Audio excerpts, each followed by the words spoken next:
నమస్కారం టీవీ7 న్యూస్ కి స్వాగతం। ముందుగా ముఖ్యాంశాలు।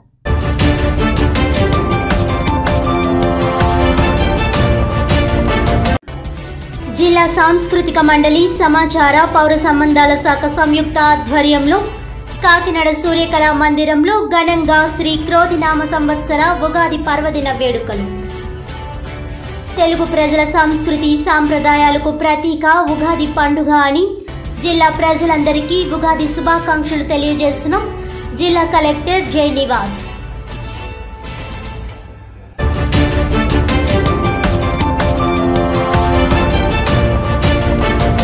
శ్రీ క్రోధినామ సంవత్సర ఉగాది సందర్భంగా పిఠాపురం నియోజకవర్గంలో జనసేన అధినేత పవన్ కళ్యాణ్ ప్రత్యేక పూజలు। గొల్లప్రోలు మండలం చేబ్రోలు సమీపం బైపాస్ రోడ్డుకి ఆనుకొని ఉన్న నూతన గృహంలో పార్టీ నాయకులు కార్యకర్తలతో కలిసి నూతన గృహ ప్రవేశం।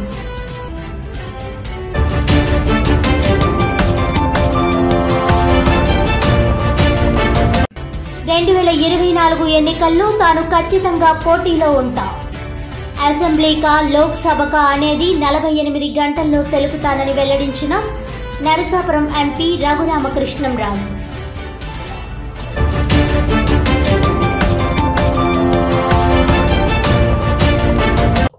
డీటెయిల్స్ చూస్తే కాకినాడ జిల్లా పిఠాపురం నియోజకవర్గం గొల్లప్రోలు మండలం చేబ్రోలు సమీపం బైపాస్ రోడ్డుకి ఆనుకొని ఉన్న నూతన గృహంలో శ్రీ క్రోధినామ సంవత్సర ఉగాది సందర్భంగా జనసేన అధినేత పవన్ కళ్యాణ్ ప్రత్యేక పూజలు నిర్వహించి గృహప్రవేశం చేశారు। పవన్ కళ్యాణ్ వచ్చేసరికి జనసేన నాయకులు నూతన గృహప్రవేశ పూజకి అవసరమైన అన్ని ఏర్పాట్లు సర్వం సిద్ధం చేశారు। పవన్ కళ్యాణ్ అన్న Janasena party general secretary Konidela Nagendrababu Pawan Kalyan కి ఘన స్వాగతం పలికారు। జనసేన వీర మహిళలు నాయకులు పూజల అనంతరం పవన్ కళ్యాణ్ ముఖ్య నేతలతో భేటీ అయిన తర్వాత తిరిగి హైదరాబాద్ బయలుదేరారు।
శ్రేయా